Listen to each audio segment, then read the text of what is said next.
Where are the disagreeable people that I was promised? Hey, we are new here and trying to figure out what's going on with this conflict. We're not taking anyone's side. We're just discussing and observing. This is from our point of view. And a lot of this editing is done on my lunch break, so there's gonna be mistakes. And that's okay. I do a lot of this editing on my lunch break. I'm an amateur. Just, you don't have to be a jerk about it, okay? Try my best. These opinions are our own. We don't represent our local congregation or any subgroup within the denomination. We're trying to look at sources from all sides and give our honest reaction from our perspective and experience. We value the free thought, discussion, and responsible search for meaning this religion allows. We want to remind everyone to keep it kind in our comments, and to us, and to each other. But remember, this is our page, and we will decide what stays in our comment section. You're welcome to make a reaction video on your own channels. This is a space for openness, joy, compassion, grace, appreciation, and respect for everyone's religion. Even the one you left. Treat everyone's God as sacred and everyone's mythology as divinely inspired.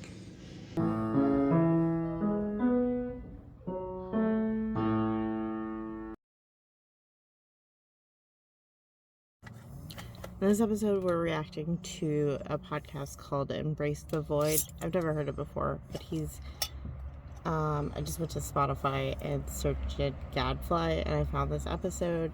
I think it's from a couple of years ago. Here's my biases, I suppose. I find the, they called Theo Bros, that style of really combative. And so for me, I think about the root is not the legality. The root is why is this podcast happening? And there are style. I don't like it. I find it really distasteful.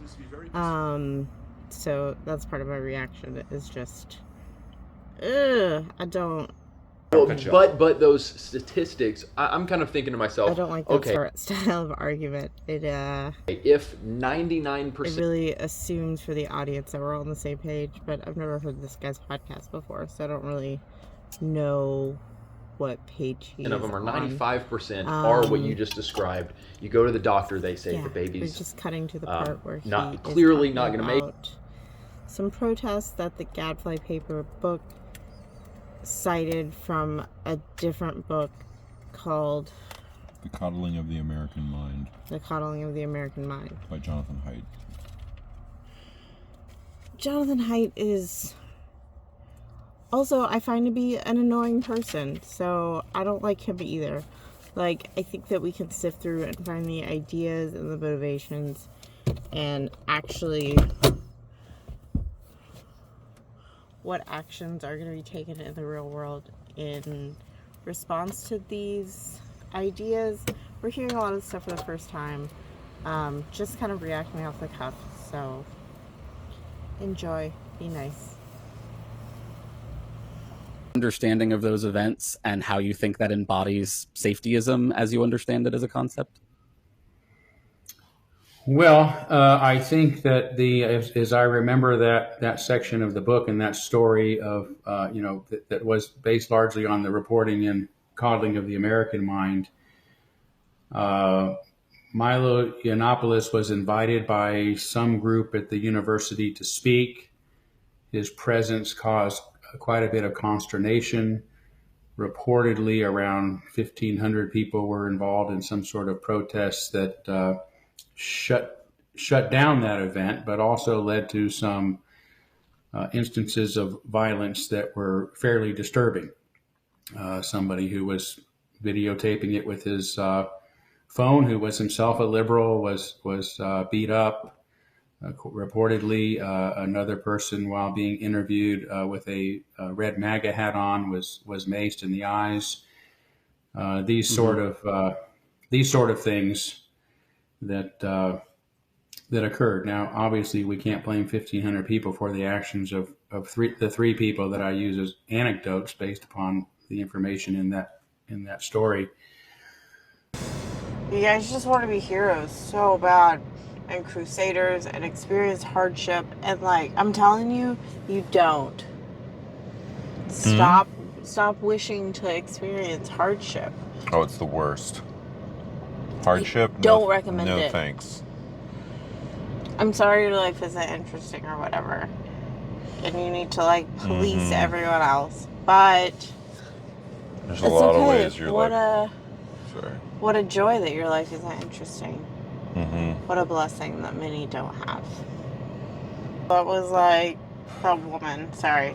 That was like, I was supposed to get that job and then I didn't get it and they gave it to someone else. And I was like, it kind of seems like you guys have really bad hiring practices where you are not clear with people if they have a job or not in the future, and like kind of being really flippant about people's livelihoods. Like, I understand that she is mad. And then you kind of just like figure out why it was done. I don't know why it was done. They seem massively disorganized and really bad at caring for the people that they're supposed to be caring for. The way the contracts work and the timing and the moving around of people, it seems bad. She wrote a blog post about her experience, and instead of just saying like, I feel slighted here and I feel like you guys did me dirty by kind of making it seem like I had a job and then I didn't, that behavior was trashy, you instead kind of made weird, strange arguments. I saw, this says that the things that she said was evidence for the first, okay.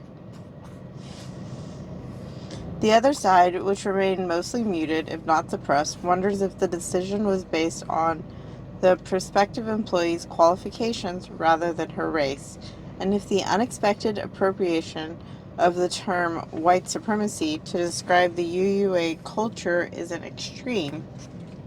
Evidence for the first argument boils down to 1. The rejected candidate's written recollection about the comments made to her by UUA officials during the job interview.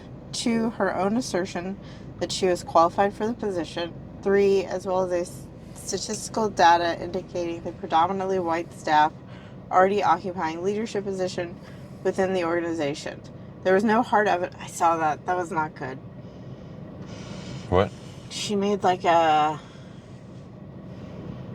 racial breakdown of the statistics of all the people who worked at the UUA. There was no hard evidence for the dissenting argument, since it would be unethical and sometimes unlawful for employees to publicly discuss or release private information about their employees, including prospective employees. This lack of evidence alone, however, is enough to lead some to conclude that they must reserve judgment until more is known. For some, associating with an organization like the UUA with white supremacy, furthermore, seems extreme enough to call the soundness of the entire position into question. I feel like there's a town, there's a town in Arkansas that still has an active KKK, and like a billboard in their town that says something pretty explicit about who is allowed in that town and who is not. They like really explicitly think that white people are supreme. They're the best. Their whole culture thinks that. They're not nice to outsiders. Some of them are overly nice to outsiders, and it's weird. It kind of feels like you're fetishizing them, but that's okay. Their culture in that town, which is really small and isolated, I would say is probably got some white supremacy in it. Pretty explicitly. I think that's what that means, but also,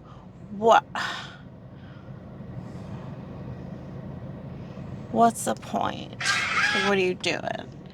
You know? Mm-hmm. The people in that town also have inherent worth and dignity. That's the thing. That's the thing. That's the point. Not until they change their mind. Yeah. Not until they apologize for whatever. Not until they profess a certain creed. The whole time, no matter what, the people in that town also have inherent worth and dignity. I don't like dehumanizing people based on something that you've decided. Mm-hmm. I don't like dehumanizing people For any reason. for any reason. It is... People in prisons who committed crimes are still people with Yeah. inherent worth and dignity. Yeah. That's going to be my value for the rest of my life. Little slug, I acknowledge you. Do, do, do. Not really going to touch you. You're just acknowledged, okay? Okay, bye. 2. Affirming the consequent. Being reasonable gives us 3 choices when considering the value of an argument. 1. To determine it is valid and sound, if it's a deductive argument, or probable, if it's an inductive argument. 2. To determine it is invalid and unsound or improbable. Or 3. To reserve judgment if there isn't enough evidence to make a reasonable determination. During its 2017 General Assembly in New Orleans, which occurred in the aftermath of the March 2017 decision, UUA delegates voted to perform an audit of its hiring practices to better determine the precise causes of the racial disparities among UUA employees, especially regarding those in leadership positions. I will discuss some of its conclusions later. Wait, can I interrupt you? Mm-hmm. It's that most Unitarians are white, right? Isn't that the answer? I would imagine that that's the answer. Like, that... Do we not know that most Unitarians are white? Churches tend to be really segregated. Yeah. Like, self-segregated. No one's like making you segregate generally, but for example, there's a congregation that uses our church, and that church is in Chuk, the language. So in general, only Chukese people go to it. It self-segregates. Yeah. Because of that's why would I go to their church? Right. I don't know what they're saying. I don't know that language. Right. I feel like... They seem nice. I'm gonna guess that, there's probably, quite a lot of... I'm gonna say there's probably not a lot of white people working at, like, the Korean Methodist Church. Yeah, like... Is that crazy to think? No. I could be wrong. Maybe they have a robust... Like, Yeah. Unitarianism comes from, like, kind of moneyed New England, which is also, like, pretty typically particular white. language, yeah. Yeah, and if y'all are, like, feel guilty about that, which seems to be common, I don't like, know, that's man. something, but that's not... Like... Maybe, like, be a nicer landlord then. Yeah. I don't know. I don't know what to do about your guilt. I'm sorry you feel guilty about things. It's just... I'm not mad at you. I've watched Gilmore Girls. I understand that being rich doesn't mean that your problems are solved. Or that everyone loves each other. Yeah, look at Scrooge McDuck. Yeah. There's always something going wrong for him. No friends. No friends. I don't think you should feel guilty about it. I don't think you should do weird things because you feel guilty. It seems to be bothering everyone. Thank you. Yeah. Every time we have a social movement that liberals decide they want to take part in, They will always find a way to water down or sanitize like the core messages or goals of the movement. During Black Lives Matter protests, liberals took the phrase abolish the police and turned it into defund or reform the police, because abolishment is too scary of a word, and because they still believe in the police. They hear us saying there should be no billionaires and turn it into tax the rich, because they feel like their money is still earned. They hear us say liberate Palestine and they turn it into a two-state solution. A really big part of liberalism is co-opting movements and the words of activists and morphing them until they can use it to uphold the status quo. They are not seeking true liberation, but a more comfortable life within the empire. Every time we have a social movement that liberal... Rather than reserving judgment until more information was availed, a series of explicit and implicit false arguments rooted in the fallacy of affirming the consequent immediately transpired. Foregoing an unnecessary academic explanation of logical form, let's consider just one example that should make the problem with this fallacy obvious. If it is a rainbow, then it has the color purple. The bouquet has the color purple. Therefore, the bouquet is a rainbow. In this hypothetical argument, has the color purple is its consequent. Since the second line of the argument affirms the bouquet has the color purple, it affirms the consequent. It's that simple. In such arguments, the only valid way of dealing with the consequent is to deny it, as in the following example. If it is a rainbow, then it has the color purple. The silver disk in the sky does not have the color purple. Therefore, the silver disk in the sky is not a rainbow. In this case, the second line denies the silver disk in the sky has the color purple, proving necessarily it is not a rainbow. Now let's consider a couple more relevant examples. You made rainbows boring. If one was a terrorist... Okay. Pretty exciting. Exciting. Tell me more. If one was a terrorist responsible for the attacks on 9/11, then one was a Muslim. Chris is a Muslim. Therefore, Chris is a terrorist responsible for the attacks of 9/11. Since the second premise of this argument affirms the consequent by stating Chris is a Muslim, it is invalid. If it were to deny the consequent by stating Chris is not a Muslim, we could rightly conclude this individual was not responsible for the attacks of 9/11, but nothing more about Chris. Now let's consider an argument with the same form, but with Which Chris is he talking about? The Muslim? Or non-Muslim? I don't know. Hold on. I'm sorry. Now let's consider an argument with the same form, but with a different subject and predicate. Mm-hmm. If one is a white nationalist, then one is white. Alex is white. Therefore, Alex is a white nationalist. Yeah. By now, the fault in this line of reasoning should be obvious. Yet this formal fallacy has been frequently committed during our current denominational crisis. The first such argument stems from a public statement issued on social media by the individual who was not hired for the UUA position, in which she asks, ultimately... Wait, can I interrupt? Yes. Do you remember Sean? From the homeless shelter? Yeah. He said the most racist stuff all the time. Yeah, I remember. But he was also black. Yeah, he was black, and he would say crazy racist stuff. He said all sorts of crazy stuff. Anyways, wait, so this is a philosophy word problem called what's it called? Affirming the consequent. Yeah. Okay. This is hard. Nobody read this and reviewed it right away. This is really hard to read. Okay. The first such argument stems from a public statement issued on social media by the individual who was not hired for the UUA position, in which she asks, ultimately, how do we hold the UUA accountable for racial discrimination and upholding white supremacy if no one stands up in the public square and says, me, it was me, you did this to me and is not okay. I demand you make this right. All that's true except for the name calling. I do think they did her dirty.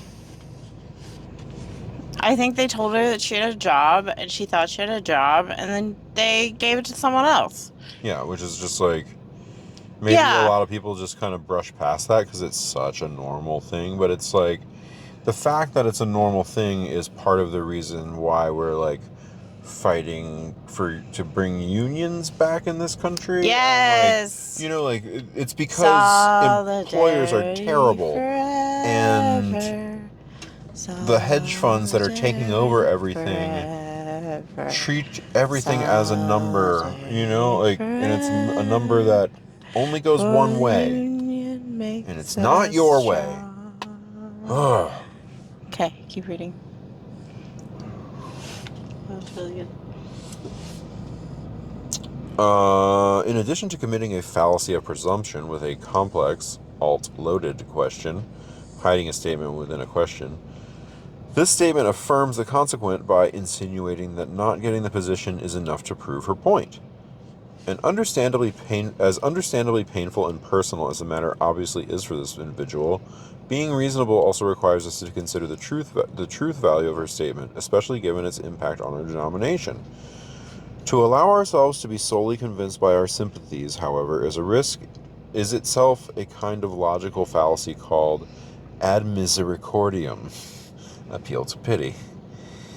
As philosopher Jamie White explains in his book, Crimes Against Logic, moral outrage at someone's mistreatment does not oblige you to agree with everything one says. This immunity from criticism cannot have the source many of its advocates allege it to, namely, that truth is culturally relative. A compassionate response requires us to attend to the pain of others while remaining reasonable and reserving judgment until the necessary evidence is available to do more. In this case, the statement made by the rejected job applicant suggests she wasn't hired because she is non-white, or perhaps that the UUA had a moral obligation to hire her because she is non-white, and hiring a white person, especially a white male person, as she points out, is all the evidence necessary for us to conclude the organization upholds white supremacy. Can I say something? Yes. Okay. We were just listening to just a bunch of different podcasts of just various white men talking. And honestly, put some diversity in those rooms, because y'all say crazy nonsense. They were just theorizing about periods or something. They don't know when to not say stuff sometimes. So I'm gonna just try my best to concede the point of diversity in rooms, especially that make leadership decisions or make curriculum or write hymnals or whatever. Yeah, that shouldn't all just be one group of people all the time. Sure.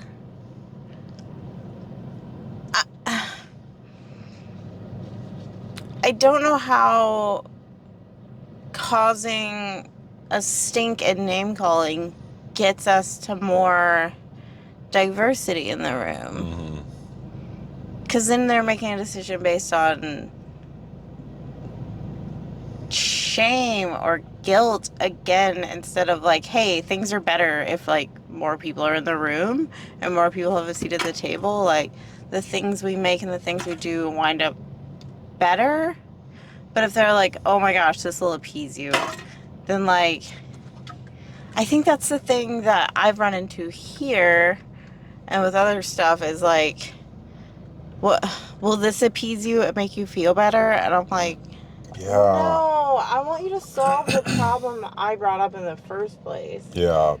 I don't care about appeasing me. I want you to fix the thing. Okay, thank you. Go ahead.